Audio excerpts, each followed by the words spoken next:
Back to my channel Mamata cooking স্টাইলে তোমাদের স্বাগতম জানিয়ে আজকে আমি আর একটা রেসিপি নিয়ে তোমাদের সামনে হাজির হয়েছি।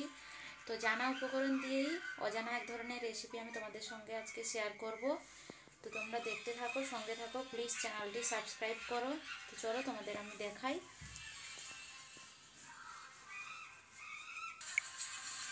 তো এখানে আমি নিয়েছি দুটো পেঁয়াজ, কাঁচা লঙ্কা, ধনেপাতা, টমেটো, আদা রসুন বেটে নিয়েছি। আর এখানে জিরে, ধনে, এলাচ এবং লবঙ্গ একসঙ্গে বেটে নিয়েছি। এখানে ফোড়নের জন্য নিয়েছি আমি এলাচ, দারচিনি। এই যে আলু কেটে রেখেছি। এখানে লবণ, লঙ্কার গুঁড়ো, হলুদের গুঁড়ো, আর এখানে আমি সরষের তেল নিয়েছি, স্বাদ মতো চিনি। সয়াবিনটা আমি 10 মিনিটের মতো মেখে রেখেছিলাম। তো এটার মধ্যে দুটো ডিম দিয়েছি এবং ছোলার ডাল গুঁড়ো করে ওইটা দিয়েছি। তোমরা চাইলে বেসনও দিতে পারো। আর জিরে ধনে বাটা ওইটা দিয়েছি, একটু লঙ্কার গুঁড়ো, একটু হলুদের গুঁড়ো, স্বাদ মতন লবণ দিয়ে মেখে নিয়েছি আমি। কড়াই গরম হয়ে গেছে, আমি সরষের তেল দিয়ে দেবো।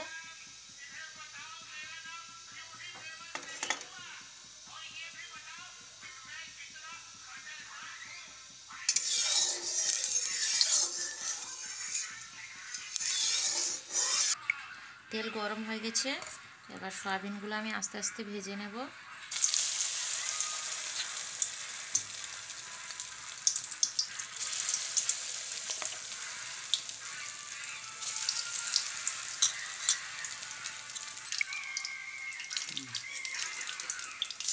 এগুলো উল্টে পাল্টে ভালোভাবে ভেজে নেব।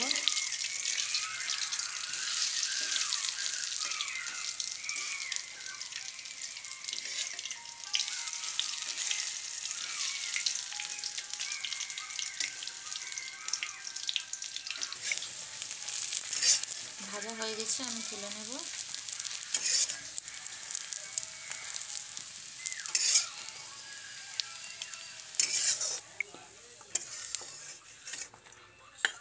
তোমার ভাজা কমপ্লিট, তোমরা দেখতেই পাচ্ছ। একই তেলে আলু ভেজে নেব। তো তেল দিয়ে দেবো।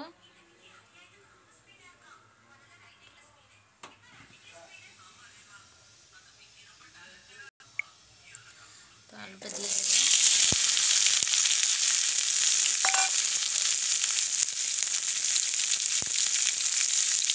লবণ দিয়ে দেবো।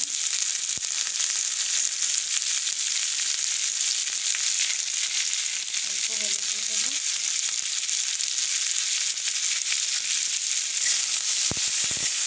হালকা ভেজে নেবো, বেশি ভাজবো না।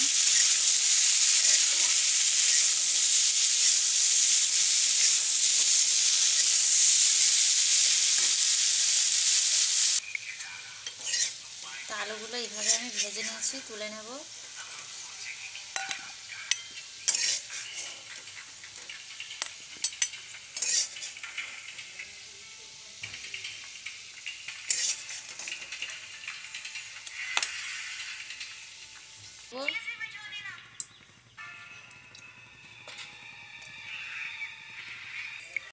গোটা এলাচ আর দারচিনি দিয়ে দেবো।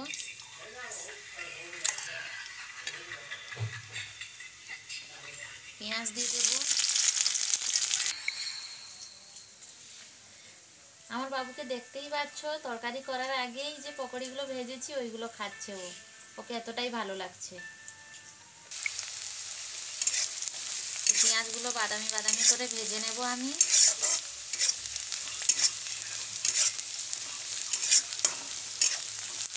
তোমরাও বাড়িতে একবার বানিয়ে খেয়ে দেখো এইভাবে। কমেন্ট করে আমাকে জানাও তোমাদের কেমন লাগলো। দেখেই তোমরা বুঝতে পারছো। তো বাদামি বাদামি ভাজা হয়ে গেছে। বেটে রাখা আদা রসুন দিয়ে দেবো।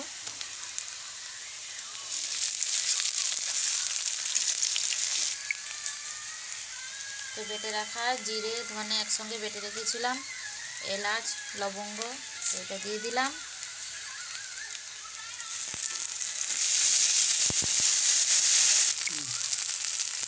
তো টমেটো কুচি দিয়ে দেবো আমি।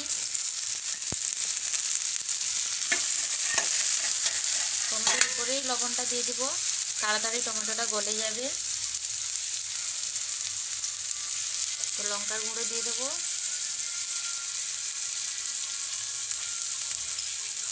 তোমরা স্বাদ মতো দিতে পারো। তো পরিমাণ মতো হলুদ গুঁড়ো দিয়ে দেবো, কাঁচা লঙ্কা কুচি দিয়ে দেবো, ভালোভাবে কষিয়ে নেব। মশলা আমি ভালোভাবে কষিয়ে নিয়েছি, এবার অল্প জল দিয়ে দেবো। তো আমি যে মশলা বেটেছিলাম ওই শিল ধোয়া জল ওইটাই দিয়ে দেবো।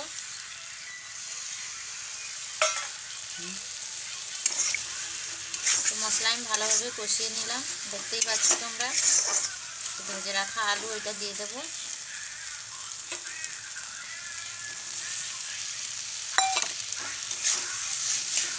আলুটা ভালোভাবে কষিয়ে নেব মশলার সঙ্গে।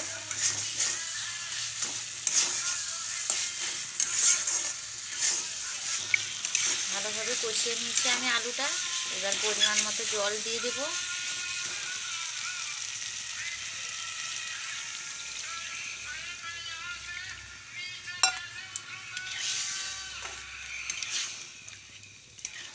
তোমরা একবার বাড়িতে বানিয়ে খেয়ে দেখতে পারো, খুবই ভালো লাগবে তোমাদের।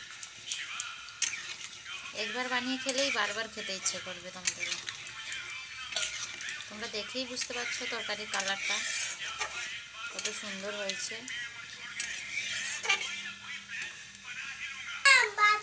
দিব তো, জুসটা ভালোভাবে ফুটে গেছে। এবার আমি ভেজে রাখা সয়াবিনগুলো দিয়ে দেবো।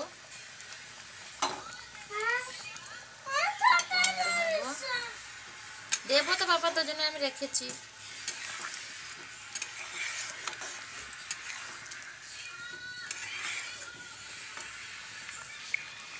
আমার রান্না কমপ্লিট, উপর থেকে ধনেপাতা ছড়িয়ে দেব। আর এক্সট্রাভাবে আমি গরম মশলা দেবো না, তোমরা চাইলেও দিতে পারো, কারণ আমি মশলার সঙ্গে বেটে দিয়েছি, তো আর দেবো না আমি।